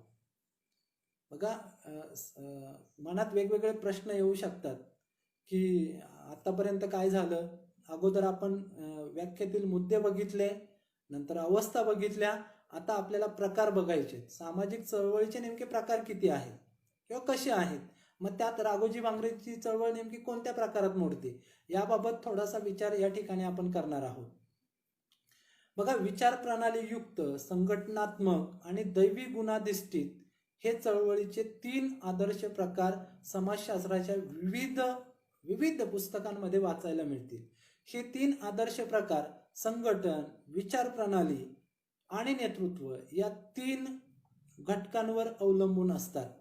त्यानुसार काय घडतंय तर कामगार चळवळ, आदिवासी चळवळ, दलित चळवळ, मागासवर्गीयांची चळवळ, स्त्री चळवळ, कष्टकरी चळवळ, विद्यार्थी चळवळ, मध्यमवर्गीय चळवळ, मानवी हक्क चळवळ आणि पर्यावरणवाद्यांची चळवळ असे विविध चळवळीचे प्रकार यावरील बाबींवरून आपल्याला सांगता येतील. प्रत्येक चळवळीचे स्वरूप भिन्न भिन्न असते. एखादी चळवळ दुसऱ्या चळवळीच्या वैशिष्ट्यांचे कमी अधिक मिश्रण असणारे सुद्धा असू शकते. तरी सुद्धा चळवळींच्या प्रमुख उद्दिष्टांवरून, जी काही प्रमुख उद्दिष्ट असतील त्या उद्दिष्टांवरून त्यांचे ठळक प्रकार पुढील प्रमाणे समाजशास्त्राच्या पुस्तकामध्ये सांगितलेले आहेत. तेच प्रकार मी फक्त त्यांची नावं सांगतो, स्पष्टीकरण करत या ठिकाणी बसत नाहीये. त्यामध्ये सुधारणा चळवळ असेल, पुनरुज्जीवनवादी चळवळ असेल, प्रतिकार चळवळ असेल, स्थलांतर चळवळ असेल, अभिव्यक्ती चळवळ असेल, धर्मपंथीय चळवळ असेल, आदर्श समाजवादी चळवळ असेल किंवा क्रांतिकारक चळवळ असेल. यात काही नावं इथे राहूनही जातील, तो काही भाग नाहीये. आपल्याला महत्वाचा मुद्दा समजून घ्यायचा आहे की राघोजी भांगरेंची चळवळ नेमकी कोणत्या प्रकारात आपल्याला दिसून येते किंवा आपण कशात त्याची मांडणी केली पाहिजे, त्याची जडणघडण कशातून आपण समजून घेतली पाहिजे. या सगळ्या गोष्टी या ठिकाणी समजून घेत असताना किंवा मी जे काही वाचलं, मी जे काही समजून घेतलं, त्यावरून मला वाटतं की राघोजी भांगरेंची चळवळ ही क्रांतिकारक चळवळ होती. का होती हा प्रश्न नक्कीच आपण एकमेकांना विचारला पाहिजे. तर त्या प्रश्नाचं उत्तर देण्याचा या ठिकाणी मी प्रयत्न करतोय. समाज व्यवस्थेमध्ये सापेक्षता, संपूर्ण किंवा अचानक आणि सामान्यतः हिंसक मार्गाने घडून येणारे परिवर्तन म्हणजे क्रांती होय. क्रांती ही गोष्ट इतिहासामध्ये खूप वेगवेगळ्या ठिकाणी पाहायला मिळते. तर अचानक घडते किंवा कधी कधी हिंसक मार्गाने घडते. सामान्यतः या गोष्टी घडलेल्या आपण इतिहासात अभ्यासलेल्या आहेत. क्रांतीमुळे समाजात हळूहळू, टप्प्याटप्प्याने, शांतता मार्गाने, सातत्याने घडून येणाऱ्या व्यापक स्वरूपाचे परिवर्तन घडून येते. याची उदाहरणं अनेक सांगता येतील. औद्योगिक क्रांती हे या क्रांतीचंच या ठिकाणी एक उदाहरण आहे. सामाजिक चळवळींना जेव्हा क्रांतिकारक चळवळ असं म्हटलं जातं तेव्हा समग्र समाज व्यवस्थेत अल्पावधीतच व्यापक प्रमाणावरील संस्थात्मक स्वरूपाचे मूलगामी बदल घडून येणे अपेक्षित असते. बघा, ज्या वेळेस एखाद्या सामाजिक चळवळीला, मग वेगवेगळ्या आहेत, त्यांची नावं घेण्याची गरज नाहीये, वेगवेगळ्या चळवळी आहेत, मग त्यात राघोजी भांगरेंची चळवळ सुद्धा त्या ठिकाणी येईल. या क्रांतिकारक चळवळी बघा काय करतात तर मूलगामी बदल हे समाजामध्ये घडून आणण्यासाठी प्रयत्न करत असतात. प्रस्थापित समाज व्यवस्थेमध्ये बदल करून नवीन समाज व्यवस्था अस्तित्वात आणणे हे क्रांतिकारी सामाजिक चळवळीचे प्रमुख उद्दिष्ट असते. बघा, क्रांतिकारी चळवळीचं प्रमुख उद्दिष्ट काय तर नवीन समाज व्यवस्था अस्तित्वात आणणे. आणि राघोजी भांगरेंना ते अपेक्षित होतं. इंग्रजांची जी काही समाज व्यवस्था त्या ठिकाणी सुरू होती किंवा जमीनदार सावकार यांच्या माध्यमातून जी समाज व्यवस्था त्या काळात होती ती पूर्ण मोडीत काढायची होती. आणि त्यांना स्वातंत्र्य, समता, बंधुता या विचारांवर चालणारी समाज व्यवस्था जी आज आपल्या संविधानातून मांडण्याचं काम केलेलं आहे ती समाज व्यवस्था त्या ठिकाणी त्यांना अस्तित्वात आणायची होती. म्हणून मला वाटतं की राघोजी भांगरे यांची जी चळवळ होती ती क्रांतिकारी चळवळ होती. आता क्रांतिकारक चळवळीच्या बाबतीत सुद्धा वेगवेगळी मतं आहेत की क्रांतिकारी चळवळीच्या माध्यमातून समाज सुधारक केवळ समाज व्यवस्थेतील दूषित व्यवस्था काढत असतो. क्रांतिकारक चळवळीमध्ये दोन गोष्टी येतात. एक येतो समाज सुधारक, दुसरा येतो क्रांतिकारक. समाज सुधारकांचं काम काय आहे आणि क्रांतिकारकांचं काम यातला छोटासा फरक या ठिकाणी आपण समजून घेतला पाहिजे. बघा, चळवळीच्या माध्यमातून समाज सुधारक काय करतात तर समाज व्यवस्थेतील दूषित व्यवस्था काढून टाकण्याचं काम समाज सुधारक करतात. म्हणजे अंधश्रद्धा समाजात आहे तर तेवढी अंधश्रद्धा त्यावरती काम करून ती काढून टाकण्याचं काम समाज सुधारक करतात.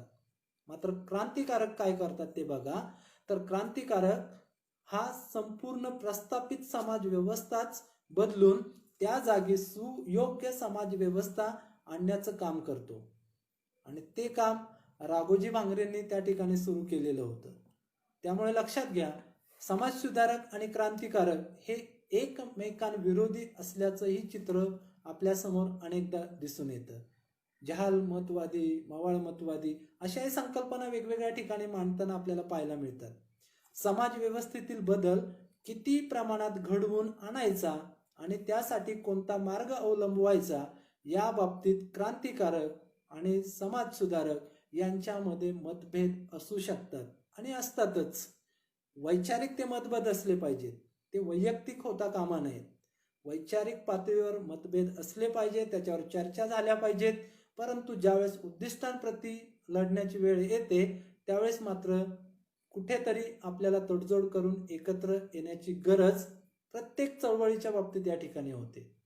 राघोजी भांगरे यांच्या सामाजिक चळवळीला आपण क्रांतिकारक चळवळ म्हणणे संयुक्तिक ठरेल असं मला तरी वाटतं. आणि ही चळवळ भारतीय स्वातंत्र्य लढ्याला खतपाणी घालण्याची महत्वाची भूमिका पार पाडत होती. नक्कीच स्वातंत्र्य मिळालं पाहिजे म्हणजे इंग्रजांची सत्ता हाकलून लावली पाहिजे. स्वातंत्र्यातून तेच आपण केलंय आणि तीच अपेक्षित मांडणी चळवळीच्या माध्यमातून राघोजी भांगरे यांनी त्या काळात केलेली होती. बघा, चळवळीच्या बाबतीत वेगवेगळे मुद्दे या ठिकाणी आपण बघितलेले आहेत. मुळात राघोजी भांगरे यांच्या सामाजिक चळवळीच्या बाबतीत जी काही पायाभरणी झालेली होती ही राघोजी भांगरेंच्या जन्माच्या पूर्वी रामजी भांगरे यांच्या माध्यमातून झालेली आहे. आणि तोच वारसा आज आपणास आपल्या सभोवती ज्या काही समस्या मग त्या प्रशासकीय असोत वा सामाजिक असोत त्यात आपल्या माणसाला न्याय मिळवून देण्यासाठी ही चळवळ आपण पुढे घेऊन जाणे आवश्यक आहे. बघा, चळवळीच्या बाबतीत वेगवेगळी मतं आहेत. आता या चळवळी का निर्माण होतात याची काही कारणं आहेत. त्यातील महत्वाची कारणं समाजशास्त्रीय दृष्टिकोनातून समजून घेण्याचा प्रयत्न करायचा आहे. त्यात राघोजी भांगरेंची चळवळ कुठे बसते ते समजून घ्यायचा प्रयत्न करायचा आहे. चळवळीची विविध कारणं आहेत. त्यातील महत्वाची आहेत सांस्कृतिक प्रवाह, दुसरं आहे सामाजिक विघटन आणि तिसरं आहे सामाजिक असंतोष. बघा, सांस्कृतिक प्रवाह, सामाजिक विघटन आणि सामाजिक असंतोष अशा 3 बाबी महत्वाच्या सामाजिक चळवळीच्या बाबतीत आपल्याला पाहायला मिळतात. आदिवासींची एक वेगळी संस्कृती आहे, ती तुम्हाला पटवून देण्याची गरज नाही, ती तुम्ही जगत आहात. सामाजिक विघटन नेमकं काय झालंय, कोण कोणत्या बाजूला चाललाय, अधिकार कुठे कुणाकडे खेचले जात आहेत, कोण त्याचा लाभ घेतोय, या बाबी सामाजिक पातळीवर आपण वेगवेगळ्या प्रसंगी अनुभवत असतो. सामाजिक असंतोष राघोजी भांगरेंच्या जन्माच्या वेळेस किंवा 1821 नंतर काय सामाजिक असंतोष होता त्यावरही आपण बोललोय, त्यामुळे त्यावरही मी या ठिकाणी आता बोलणार नाहीये. बघा, राघोजी भांगरे यांची जी चळवळ होती तिला सामाजिक चळवळ आपण म्हणतोय, आता तरी म्हणतोय आणि इथून पुढेही म्हणण्याचा प्रयत्न आपल्याला करायचा आहे. ही चळवळ प्रस्थापित इंग्रज शासन व्यवस्थेविषयी लोकांच्या मनातील असमाधान म्हणजेच सामाजिक असंतोषातून निर्माण झालेली आपणास दिसून येते. आपण कारणांचा विचार करतोय की चळवळी का निर्माण होतात, त्याची काय कारणं आहेत. तर राघोजी भांगरेंच्या चळवळीच्या बाबतीत बोलायचं झालं तर सामाजिक असंतोषातून ज्या काही चळवळी निर्माण होतात त्यातीलच ही राघोजी भांगरेंची एक चळवळ या ठिकाणी आहे. राघोजी भांगरे यांचा व्यापक दृष्टिकोन व बहुसंख्य लोकांच्या मनात जी काही असमाधानाची भावना होती किंवा सापेक्ष वंचितता होती, अन्यायाचे संवेदन होतं आणि सामाजिक दर्जा विसंगती होती, या ज्या काही कारणांमुळे चळवळी निर्माण होतात त्या चळवळीच्या बाबतीत राघोजी भांगरेंच्या चळवळीमध्ये या बाबी दिसतात. सामाजिक दर्जा, अन्यायाचं संवेदन, वंचितता या सगळ्यांच्या निरसनासाठी, या सगळ्या गोष्टी उखडून टाकण्यासाठीच त्यांनी आपला लढा या ठिकाणी उभारला होता. आणि याचंच फळ म्हणून बघा पुढे काय झालंय. ज्या वेळेस सह्याद्रीच्या खोऱ्याबरोबरच सातारचे राजे प्रतापसिंह भोसले यांच्यापासून ते ग्वाल्हेरच्या संस्थानापर्यंत राघोजी भांगरेंच्या चळवळीचं लोण पसरलं होतं, त्याचाच परिणाम काय झालाय तो बघा. चळवळ नुसते अभ्यासून उपयोगाची नाही, चळवळीचे परिणाम काय झाले, त्याचा रिझल्ट काय. जसं इनपुट आहे तसं आउटपुट काय, हे आउटपुट सुद्धा आपल्याला या ठिकाणी काही उदाहरणातून समजून घ्यायचं आहे. बघा, ज्यावेळेस ग्वाल्हेर संस्थान इंग्रजांनी खालसा केलं, त्या ग्वाल्हेर संस्थान खालसा झाल्यानंतर सुभेदार पदावर असणारे अंतोबा लोटे हे एक प्रमुख सुभेदार होते. ते संस्थान खालसा झाल्यानंतर राघोजी भांगरे यांच्या चळवळीत सहभागी झाले. बघा, ग्वाल्हेर संस्थानच्या सुभेदार पदावर असणारे अंतोबा लोटे राघोजी भांगरेंच्या चळवळीमध्ये येऊन सामील होतात, त्यांचा लढा पुढे घेऊन जाण्याचा प्रयत्न करताय. ही एक जमेची बाब मला राघोजी भांगरेंच्या चळवळीच्या बाबतीत या ठिकाणी दिसून येते. आज माझा विषय होता राघोजी भांगरे यांच्या चळवळीची व्याप्ती आणि आतापर्यंत मी जे काही मुद्दे मांडले, मी प्रयत्न केलाय, मी पूर्ण मांडलंय असं मी म्हणणार नाही. एक छोटासा प्रयत्न केलाय, हा पहिलाच प्रयत्न होता माझा. त्यातून व्याप्ती कदाचित मी मांडली आहे की नाही ते तुम्ही श्रोतेच ठरवणार आहात. मी माझा प्रयत्न केलाय, परंतु तुम्हाला किती पटलंय, तुम्हाला किती समजलंय, तुम्ही त्यातलं किती स्वीकारलंय, या गोष्टींवरून राघोजी भांगरे यांच्या चळवळीची व्याप्ती त्या ठिकाणी ठरणार आहे. परंतु त्यांच्या व्याप्तीच्या बाबतीत एका वाक्यात त्या ठिकाणी मी सांगतो की राघोजी भांगरे यांच्या सामाजिक चळवळीची सुरुवात रामजी भांगरे यांच्यापासून झालेली होती आणि ती आज आपल्यासारख्या विद्रोही चळवळीच्या कार्यापर्यंत दिसून येते. सांगायचं झालं तर अलीकडच्या काळात झालेली शैक्षणिक, आर्थिक, सामाजिक, राजकीय, कृषी या सर्वच बाबतीत सह्याद्रीच्या कुशीत जी काही खलबतं झाली, जी काही परिवर्तनं झाली, जी काही आंदोलनं उभी राहिली, जे काही लढे झाले, जे काही म्हणजे प्रस्थापित व्यवस्थेच्या विरोधात बोलण्याचं जे काही धाडस आजच्या तरुणांनी या ठिकाणी केलेला आहे, जो असंतोष आपणास या ठिकाणी जाणवतोय, ती सुद्धा राघोजी भांगरे यांची सामाजिक चळवळच आहे. असो, आतापर्यंत आपण सर्वांनी या ठिकाणी जे काही माझे वैयक्तिक विचार मी या ठिकाणी म्हणतोय, जे माझे विचार आहेत राघोजी भांगरे यांच्या चळवळीच्या बाबतीत, ते सर्वांनी या ठिकाणी ऐकून घेतले, मनापासून ऐकले. अनेकांच्या कमेंटही आलेल्या आहेत, त्याबद्दल मी सर्वांचं या ठिकाणी धन्यवाद मानतो. बोलताना काही संदर्भ कदाचित चुकूही शकतात, चुकले असतील किंवा काही स्पष्टीकरण अनवधानाने चुकीचं गेलं असेल तर मोठ्या मनाने तुम्ही सर्वजण मला ते माफ कराल ही विनंती. सर्वांना जय आदिवासी व सलाम. काही कमेंट असतील तर मी बघतो, माझ्या परीने त्यांचं निरसन करण्याचा प्रयत्न करतो.